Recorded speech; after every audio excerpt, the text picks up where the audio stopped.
오늘 여기서는 저희 포스터나 이런 것들 보셨겠지만 그 이완용이라고 하는 대표적인 친일파 매국노에 대한 얘기가 있을 수 있고요. 그 다음에 또 진행하면서 이제 독립운동을 했었던 여성 이명건에 대해서도 얘기를 하도록 하겠습니다. 그래서 그 둘을 빗대어서 보면서 지금 시간이 일제강점기로부터 많이 흐르긴 했지만 과연 이제 매국을 했던 사람들과 그리고 독립을 위해서 힘썼던 사람들의 삶에는 어떤 차이가 있을까, 이런 것들도 같이 한번 생각해 볼 수 있을 것 같습니다. 근데 예전에는 여기가 이완용 집이다라고 얘기가 됐던 집. 근데 이제 사실은 아닌 걸로 드러났어요. 과거에 이완용이 살았던 집, 그 집이랑 매우 흡사하게 생겨서 저기 현관에 이렇게 튀어나와 있는 부분도 그렇고 2층으로 된 양식도 그렇고 해서 의심을 많이 받았던 집입니다. 생긴 것뿐만이 아니고 이 지역이 이완용이 살았던 곳이에요.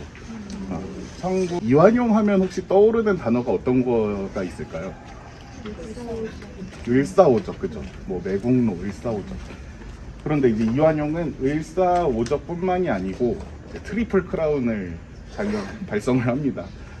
을사늑약뿐만 아니라 뭐 정미칠적이기도 하고, 그 다음에 경술국치, 직접 도장을 찍은 경술국적이라고 부르죠.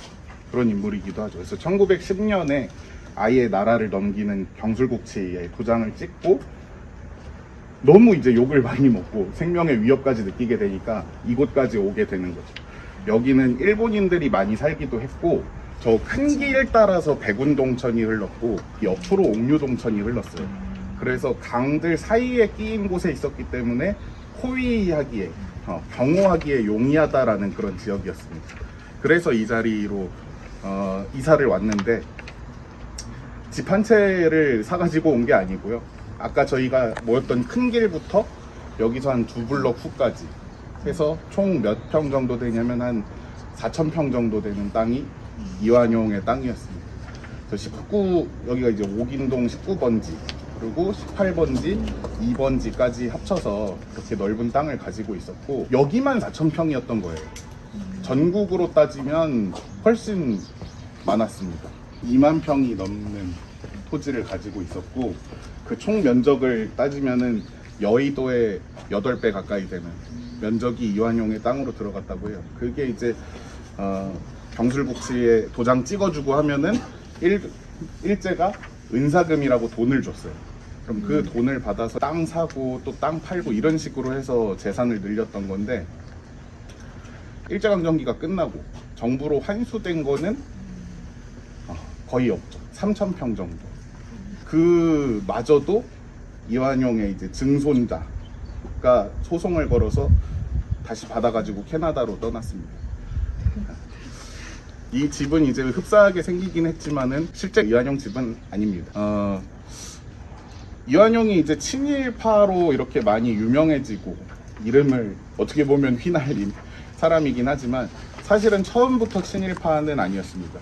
이완용은 젊었었던 시절에는 선교사들이 운영하는 유경공원 이런 데서 영어를 배웠고, 그래서 그 영어 실력을 가지고 이제 당시 처음으로 미국의 공사 자격을 가진 사람을 따라가서 비서처럼 하러 간 건데, 그러다가 이제 그 주미 공사가 이 청나라와의 외교 관계로 귀국을 하게 되니까 거기서 공사 대리까지 하게 됩니다. 그래서 아주 이제 촉망받는 친미 세력으로 이제 쭉 자라났고, 그러다가 귀국을 하게 된 거죠. 귀국했을 때 이제 그 선교사들이나 아니면 개화파들이 모인 정동구락부라는 세력이 있었는데요. 정동파라고도 부르는데, 그 정동파에서도 아주 유력한 인물로, 주요 인물로 이제 자리를 잡았습니다.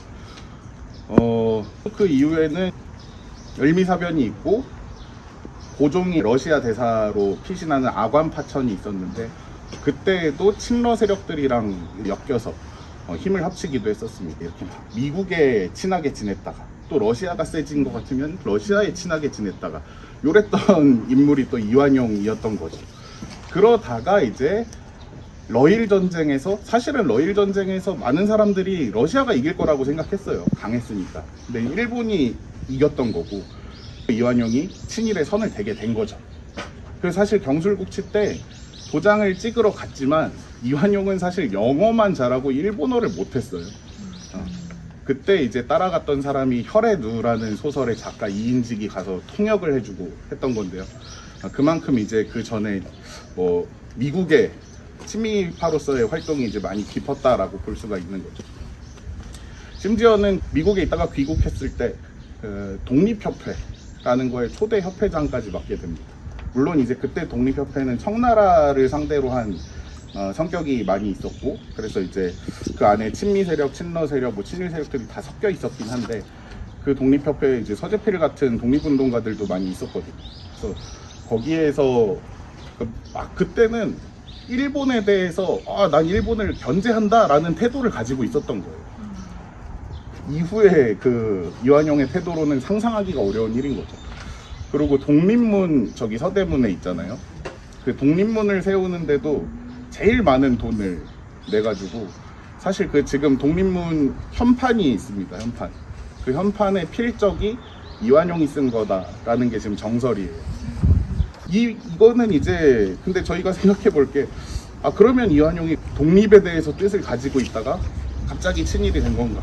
그렇게만 생각하면 안 되는 게, 이완용의 살아온 생애 자체가 계속해서 강대국에 기대서 외교를 하려고 하는 그런 모습이었고, 거기에 대해서 이제 자기는 난 나라를 위해서다, 이 약한 조선이 살아남으려면 이렇게 해야 되는 거 아니냐라고 변명을 했던 거죠. 근데 사실은 나라를 위해서다라고 하는 그 변명의 결말이 어떻게 됐냐라고 하면 매국 삼관왕이 됐던 것이죠. 그래서 이제 이완용의 삶을 보면서 단순히 어떤 친일파다라기보다는 이 나라의 자주와 독립을 위해서, 사실 그때도 그 순간에도 만주에서는 누군가는 총을 들고 싸우고 독립을 위해 싸우고 했는데, 강한 나라의 기대서만, 의존해서만 살아남으려고 하는 게 과연 나라에 진짜 도움이 되는가, 이런 부분들을 좀 생각을 해볼 수가 있지 않나 싶어요.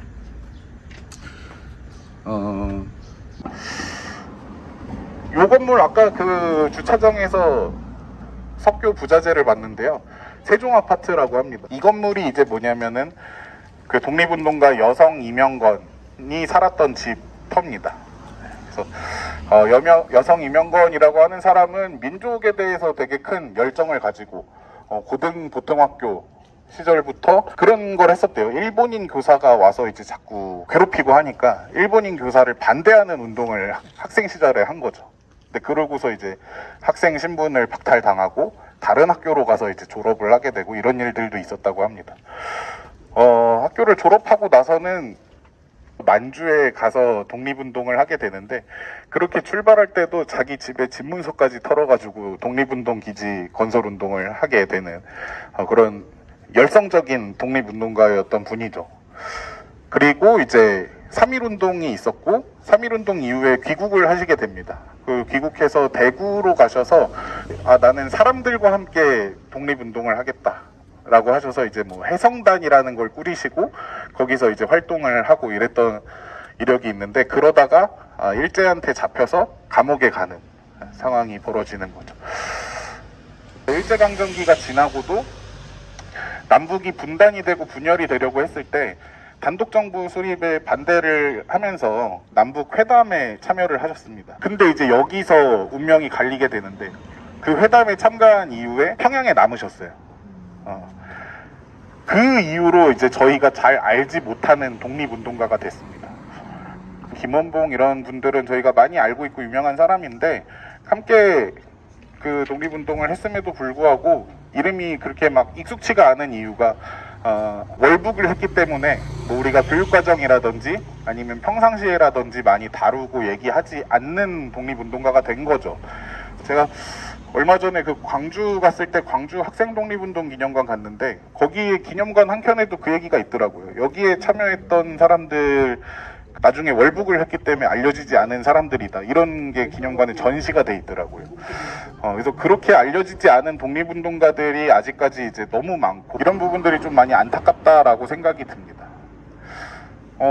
아까 봤듯이 이완용이나 뭐 윤덕현이나 이런 사람들이 친일을 하면서 배를 불리는 동안 이런 많은 독립운동가들은 사실 가난을 겪으면서, 굶주림을 겪으면서, 고통을 겪으면서 자주 독립을 위해서 힘썼던 건데, 그런 분들의 이런 업적이 더 많이 알려져야 되지 않나. 그리고 아까 처음에 말씀드렸던 것처럼 이런 친일파와 독립운동가들의 삶에서 우리는 어떤 것들을 배워야 할까. 다른 나라에 의존하고 위탁하고 했을 때 그 결말이 어땠고, 이렇게 독립을 위해서 노력했던 사람들의 삶, 이런 삶들이 쌓여서 결국 우리는 해방되고 독립을 맞이하지 않았는가. 뭐 이런 것들을 좀 더 우리 학생들과도 얘기해 볼 수 있는 그런 생각이 듭니다.